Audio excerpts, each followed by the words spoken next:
Today we are making one of my favorite breads, focaccia. With our focaccia recipe, we're going to start by activating the yeast. So we have 1 cup of warm water. It should be about 110 degrees. We want to make sure that it is not too hot, not too cold, because it can kill the yeast and or not activate the yeast.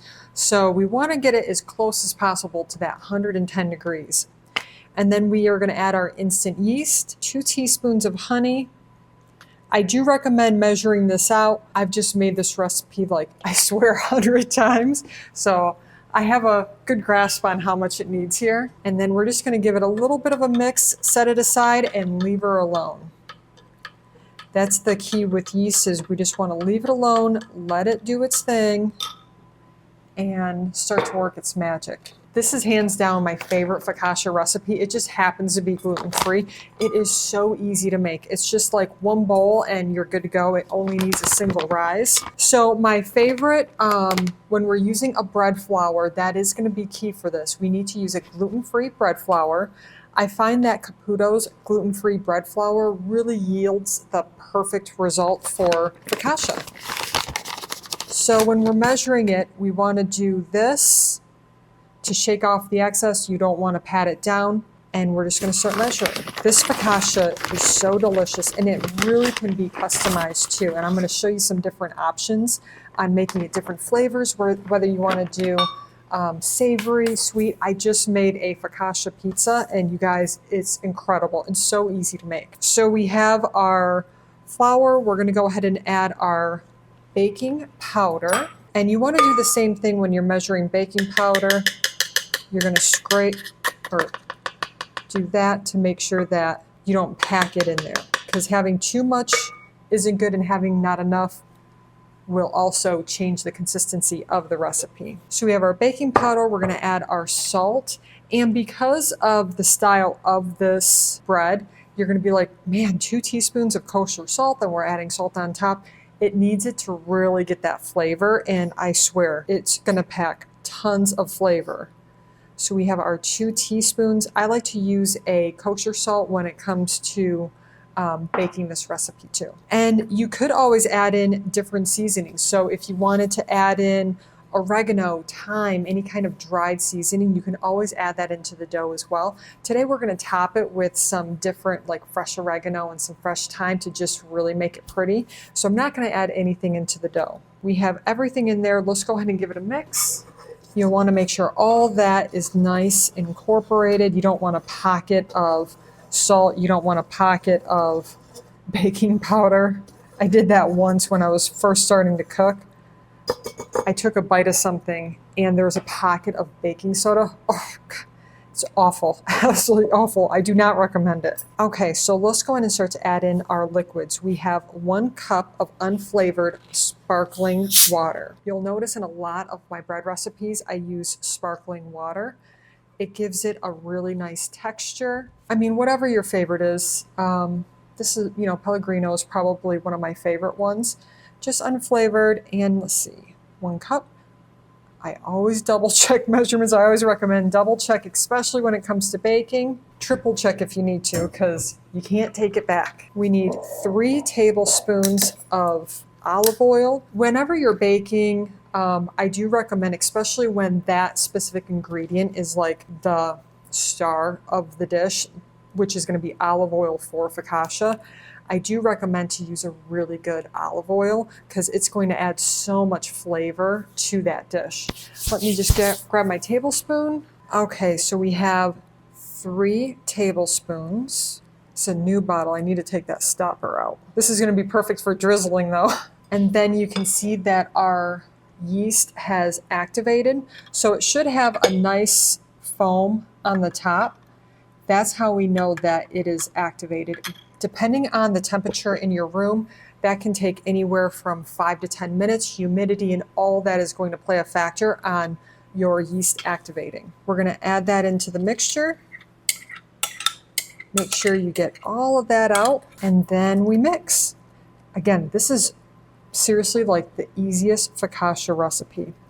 The biggest thing is just making sure not to spill it everywhere, which I'm a hot mess. Normally one of the dogs are right by my feet, just waiting for me to drop something. And this bread flour, because it has I think it's a tapioca or it's white rice flour. I believe it's a tapioca.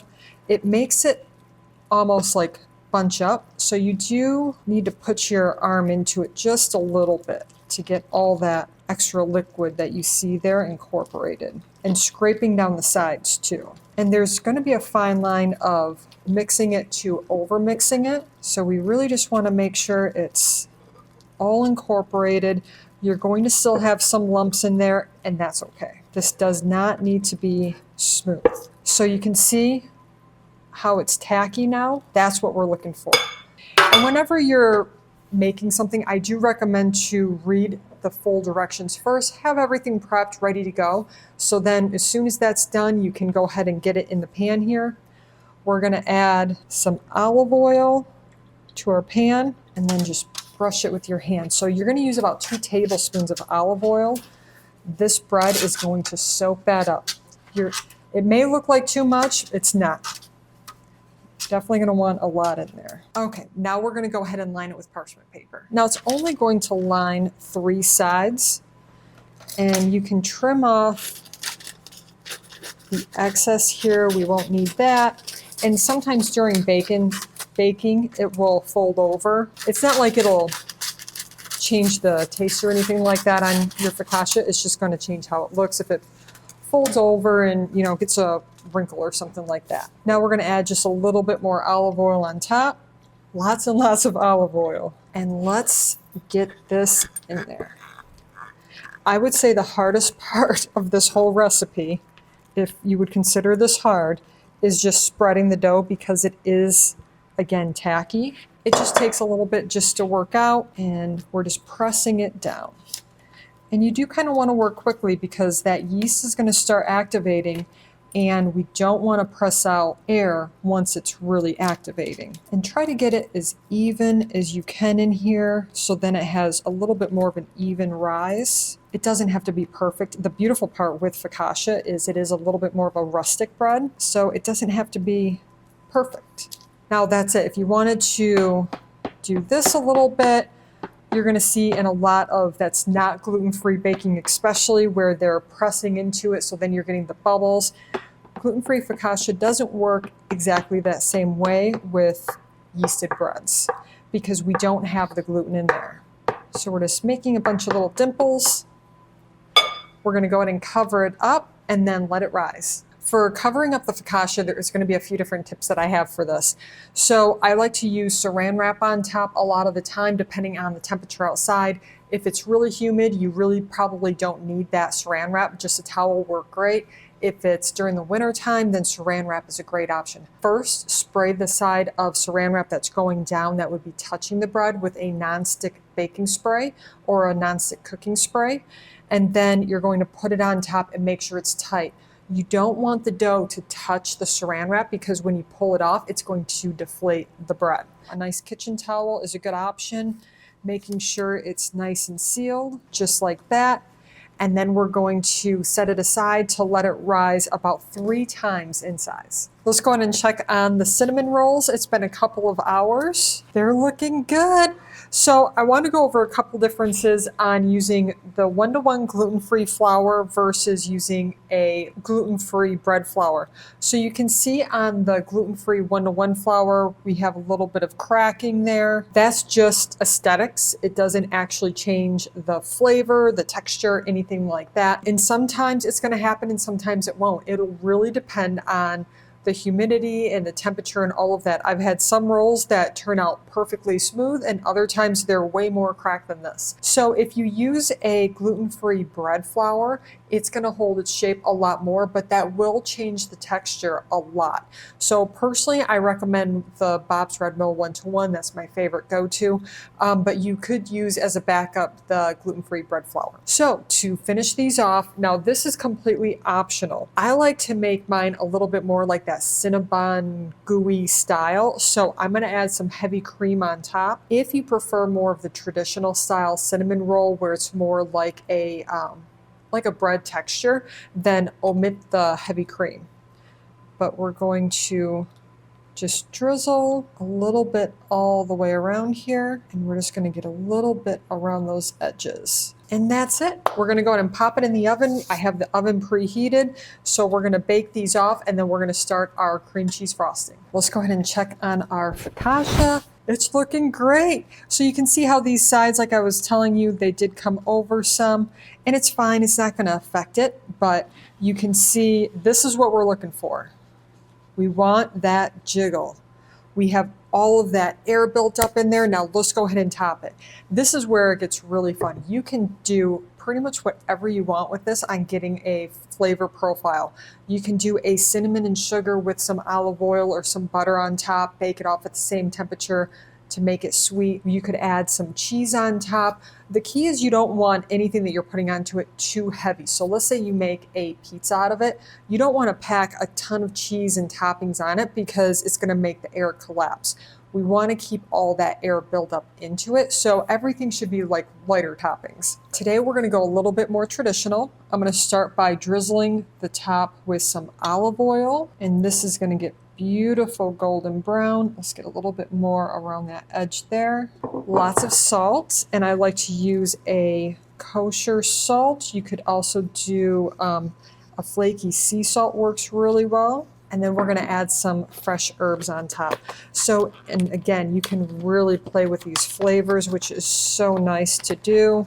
It makes it a lot of fun, so you're not always making the same thing. And that's one of the things with my cookbook is I wanted to have a lot of core recipes that you can use that recipe and then customize it for whatever you're craving that day. That's the whole part, is satisfying that craving. So we're just gonna lay some of these on top, just fresh herbs. They always smell so good. And then I have some fresh thyme, or the biggest thing that you wanna be careful on that is gluten-free to regular is we're only doing a single rise, and gluten-free dough compared to a regular, if you're using like all-purpose flour or a gluten bread flour, is we don't want to disturb this too much because we could lose the air in it. Gluten-free is a little bit more sensitive, if you want to say, on its baking compared to using like anything that's going to have gluten in it, because gluten holds that shape where gluten-free does not. That's it. I'm just going to keep her just like that. Now, it is common that your herbs are going to, you're baking them, so they are going to turn brown in there, but I just want it to have that really pretty color and texture. So let's go ahead and pop it in the oven. Our focaccia is out of the oven, and look at how beautiful she is. It's got a nice golden brown. We have that crispy crust, exactly what we're looking for. So the key with the focaccia, and especially on gluten-free bread, is you want to allow it to cool at least partially, which is the hardest thing to do when you're making homemade bread, because who doesn't want warm homemade bread? But the key is gluten-free tends to hold moisture on the inside. So when you cut into it, it's going to have a little bit of that moisture. Now, because we're filming here, I'm going to go ahead and cut into it while it's still warm, because I don't mind. It's still going to taste amazing. So this bread goes really good. So you could always do like a dip oil with a little bit of balsamic and some salt or seasoning in there. But you can hear that crispiness. And look at that gorgeous loaf. Look at that beautiful rise. It is so light, airy, that texture. That's exactly what we're looking for on focaccia bread. And it's so easy. It is so easy. It's a single rise. You're mixing it all in one bowl, and you can see that crispy crust. It's just seriously a thing of beauty. Absolutely delicious. If you prefer it a little bit more crispy, you can always bake it off for a few minutes more. I do have a temperature variable in there. I prefer it this way because I'm going to make a sandwich out of this. It makes a great sandwich. Eat it as is, or customize it for your own favorite toppings.